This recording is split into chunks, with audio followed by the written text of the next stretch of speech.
Thanks for tuning in for VoltageCoffee.com. Today what we're going to be doing is taking you out to camp with us. We're going to be testing out Trader Joe's coffee to find out which one of their brews is the best. We will be doing a hot brew as well as a cold brew test. That way we can provide you our feedback. Obviously, cold brew sometimes comes out a little different than what it does hot. So even if you, let's say, have a favorite coffee you can count on as a hot brew, doesn't necessarily mean it's going to be your favorite when it comes out to being that cold brew. So don't forget to subscribe. Right now we're kicking off our YouTube channel with this video. So right now we're going to be running a promotion. Every month we're going to pick a winner out of our subscribers from YouTube. You can get the details below in the link that says contest details. So we're just grinding up the beans here, getting them ready to take out to camp. We're going to keep our grind fairly consistent. We're using the Compresso here on our 11 setting so that we can get a pretty coarse grind for the French press. It's really hard to say what the best grind is for French press when you're trying to explain it to somebody. I always say, you know, it just kind of comes down to your personal preference. If you're kind of looking for a place to start, you know, the consistency of breadcrumbs is a good place. On this, like I said, we have it set on 11. We're going to get them in the fridge, let them sit overnight, probably about 16 hours total, let them steep in there. I think that's about the sweet spot. Either 14 to 18 hours for cold brew is usually a good place to be. So we're going to shoot for that 16-hour mark.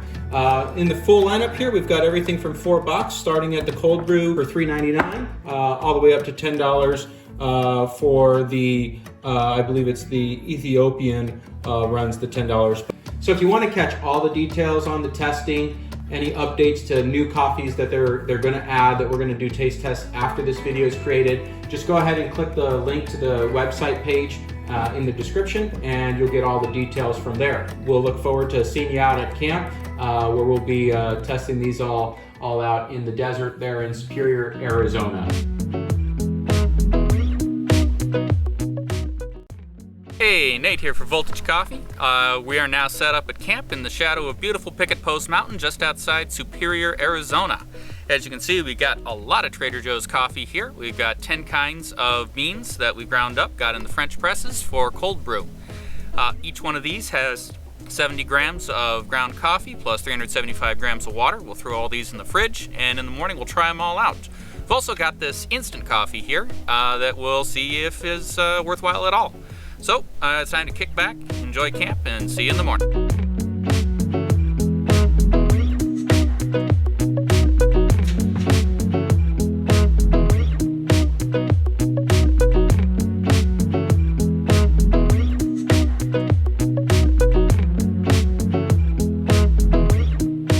Alright, we're done with the hot brew test. Here's what you need to know about the Trader Joe's selection and hot brew coffee if you're looking for the best of the best. Yeah, we've been drinking a lot of coffee and I'm very excited to be telling you about our results here.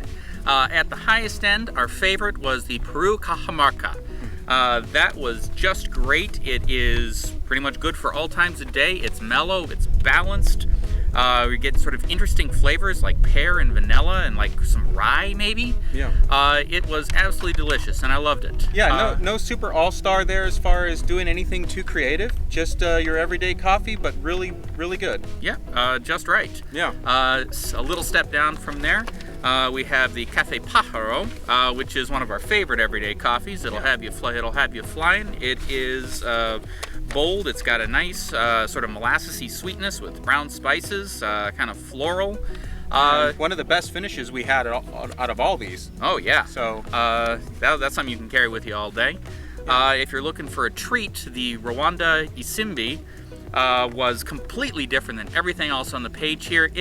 That amazed us the second we smelled that right in the bloom phase. Yeah, it started off right there. Yeah, it's mellow and fruity. It almost smells more like a tea than a coffee, and it was just great.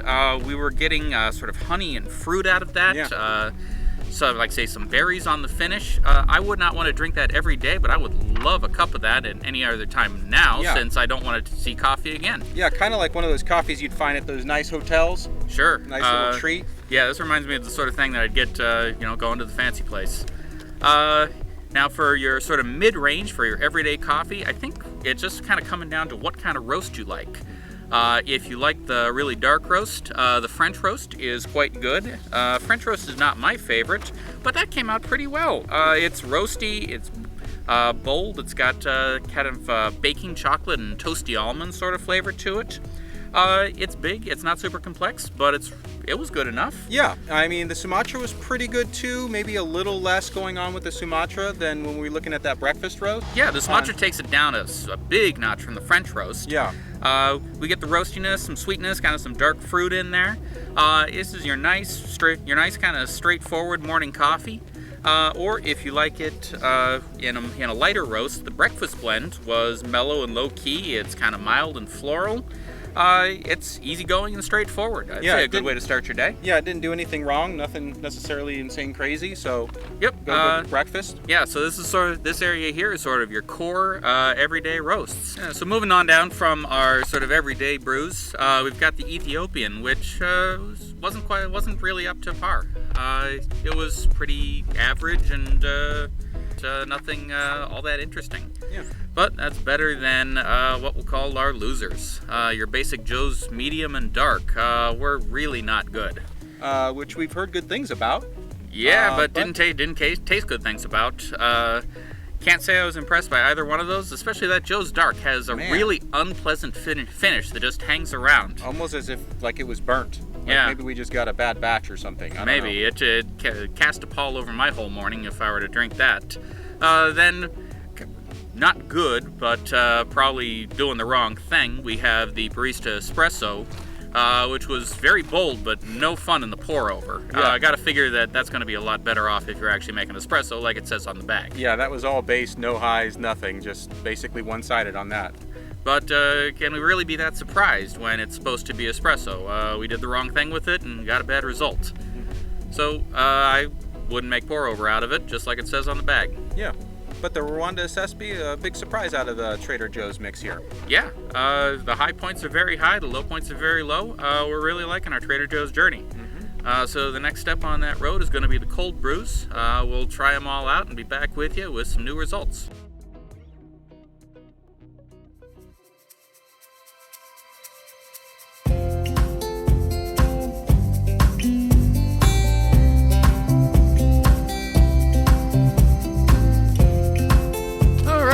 Back after as much cold brew as anyone should ever drink. How you feeling? Yes, lots of cold brew, lots of regular brew. I don't think I'll be having coffee tomorrow. Yeah, I'm feeling a tea maybe, or the soothing sounds of water.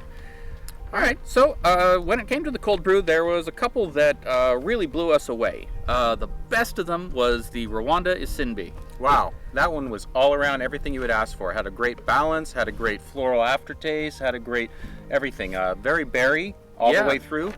Yeah, blueberries and honey and like hazelnuts. I do not know that if you just gave that to me with no prompting, if I could even tell you it was coffee, but it was delicious. Yes. And as much as anything, I'm just sort of thinking of ways to mix it up, make other interesting drinks out of it. It was amazing. Yeah, amazing from the hot and also to the cold. Yeah, that stuff is great. I got to get more of that. Maybe not tomorrow.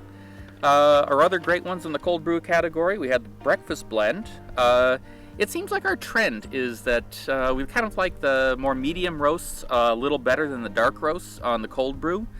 Seems like some of the lighter flavors carried through a little better. Yeah, that cherry milk chocolate flavor in that breakfast blend really came out. Not so much evident there in the hot brew, but definitely came out when it came to the cold brew. Yep, that was one of the ones that got better. The other one that got better, the Peru Cajamarca, described that as a low-pitched full orchestra. Right. Hey, even better than a party in your mouth when you got the full-on concert going on. Honey and vanilla, semi-sweet chocolate. It was balanced, but just kind of bold and delicious. Loved it. Those were our top ones. Ones that were pretty good, not to spend too much time on them. The Ethiopian was, pretty neutral, but all right. The Cafe Pajaro, which we really liked hot, was not quite as good iced. We got some of the similar flavors, like the dried fruit and the flamed orange peel, but it really didn't have the balance it had before, so it was less fun. More one-dimensional. Yeah. The French roast was you know, bold, earthy, and bitter. Can't say it was my favorite, but it worked. The Sumatra was, you know, kind of interesting, kind of unripe fruit and olive oil or so, but it had kind of an unpleasant finish. One big surprise, where the Bartista Espresso was really not very good at all on the hot, since obviously it's meant to be espresso and not pour over. Right. But in the cold brew, you know, it sanded off a lot of the rough edges, and it's kind of interesting, sort of like a bourbon almost. Yeah, definitely a whiskey. Right, hits you right at the beginning, and it definitely went from not so good to pretty darn good for a cold brew. Yeah, had a nice finish too. We had some problems where some of these had a good taste but an unpleasant finish, whereas the espresso just kind of rolled off nicely into sort of like a blackberry and orange peel sort of thing. Yeah, I think the Rwanda Isimbi was the only one that had a better finish, where it just kept getting better and better as that finish kept coming on. Yeah. And so that one was just amazing. Yep, so big points to the Bartista Espresso there for the cold brew. The losers, once again, it was the Joe and the Joe Dark, and that Joe Dark was just awful. But the Joe Medium did get a little bit better. Joe Medium was a little bit better. Yeah. That was, you know, fine, average. Kind of unripe green fruit. Yeah, kind of, you were getting kind of a weird metallic taste to it. Yeah, I kind of got that like a metal flavor taste like throughout the whole thing, mostly right in the middle, and it kind of tapered off there at the end for the finish. Finish more average. Yeah. So that was a big improvement on the hot Joe's Medium, so that says something. Yeah, no, that Joe Dark, that was awful. Now we got a whole process for getting rid of bitter flavors, and they were still there in full. Now what about our instant cold brew? Oh boy, that was, you know, it tastes pretty much like every other instant coffee, only more so, maybe? Yeah. It was dry and musty, kind of smells like cardboard, and tastes worse. Yeah, I had Folgers Instant Brew once, instant coffee, Yeah. and kind of reminded me of that. Yep. I feel like instant coffee is more favored by people who are going to fill it out with a lot of milk and sugar so you can't taste the coffee. Yeah. I would recommend not tasting this coffee. Yeah. And then, so what about the Sumatra? I know a lot of people like the Sumatra. That one kind of just did the same, maybe took a step down from the hot brew to the cold brew. Yeah, what I remember from that, we got some interesting flavors sort of at the start. We got sort of some green fruit, maybe like some olive oil, maybe some nutmeg, which are you know, interesting flavors. But then it had a really unpleasant finish that came off kind of bitter and lingery. So you know, it certainly wasn't the worst, but it wasn't my favorite there. Yeah, and so I think our biggest winner out of this group, obviously the Rwanda Isimbi is great, but that's a little bit more if you're, you know, like if you're not into berries, that's a special occasion right there. But Peru Cajamarca, that's the one that's solid on the hot brew, the cold brew. It even got a little bit, even like something that we didn't think could improve, improve. Yeah. And so that's going to be the solid pick. Yeah, that's our all-around winner. Yeah. And or maybe the breakfast blend, which is a great value pick. It was good, hot, better, cold. Yeah, so the breakfast blend is great because you can count on it for your regular everyday brew. And if you wanted to do the cold brew with it, you're totally fine to do so. Yep. So that's a total winner. So all right, so it's been a great day out here reviewing coffees. Kick back here in camp again. Yeah. And get back with you for another round some other time. Like and subscribe here at Voltage Coffee, or head over to our website and read the full review.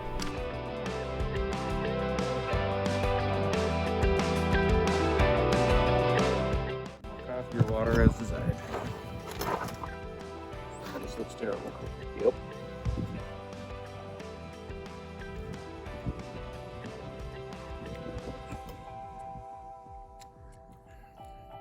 Wow, that tastes like instant coffee. Wow. That does not that does not taste like anything but instant coffee. That doesn't taste like. Yep, that tastes like instant coffee, and not even especially good instant coffee. It's a Folgers instant coffee. Oh man. For Folgers in your cup, instant brew coffee. Wah wah wah. Yep. No. Oh, $3.99. I could have bought you another half bag of the good stuff. And you got a lot of it. You got a lot of it. For $3.99, you get yourself lots of stuff that has caffeine in it. Maybe.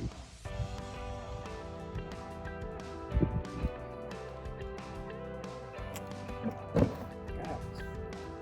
It smells like cardboard.